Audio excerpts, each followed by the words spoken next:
नमस्कार दोस्तों, स्वागत है आप सभी का फिल्मी वाला यूट्यूब चैनल पर। दोस्तों, आज के इस खास वीडियो में हम बात करने वाले हैं पावर स्टार पवन सिंह की फिल्म सत्या और ट्रेंडिंग स्टार खेसारी लाल यादव की फिल्म आतंकवादी, इन दोनों फिल्म के बॉक्स ऑफिस कलेक्शन के बारे में। तो बने रहे वीडियो के साथ। तो पहले हम बात करते हैं आतंकवादी की। आतंकवादी इस फिल्म के स्टार कास्ट में नजर आए थे ट्रेंडिंग स्टार खेसारी लाल यादव और शोभी शर्मा। फिल्म को डायरेक्ट किया था एम.आई. राज ने और प्रोड्यूस किया था प्रेम राय ने।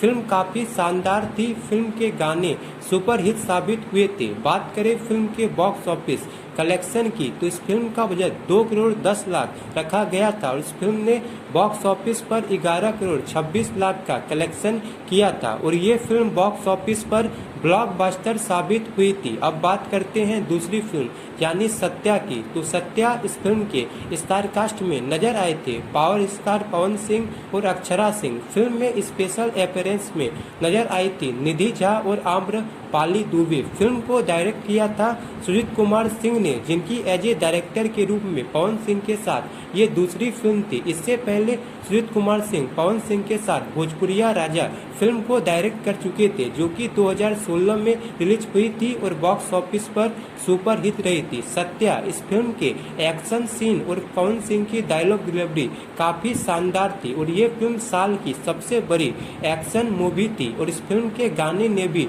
तहलका मचाकर रख दिया था। इस फिल्म के गाने साल 2017 के सबसे ज्यादा सुने जाने वाले गानों में शामिल हुए थे। बात करें फिल्म के बॉक्स ऑफिस कलेक्शन की, तो इस फिल्म का बजट 2 करोड़ 75 लाख रखा गया था और ये एक बिग बजट मूवी थी और इस फिल्म ने बॉक्स ऑफिस पर 14 करोड़ 69 लाख का कलेक्शन किया था और ये फिल्म बॉक्स ऑफिस पर ब्लॉकबस्टर साबित हुई थी। तो दोस्तों, ये दोनों की दोनों फिल्में बॉक्स ऑफिस पर ब्लॉकबस्टर रही थी, लेकिन सत्या फिल्म ने कमाई के मामले में आतंकवादी को हरा दिया था। तो दोस्तों, आपको इन दोनों फिल्म में से कौन सी फिल्म सबसे ज्यादा पसंद आई थी, कमेंट बॉक्स में जरूर बताएं और ऐसी इंटरेस्टिंग जानकारी रेगुलर पाने के लिए लाइक, शेयर और सब्सक्राइब जरूर करें। धन्यवाद।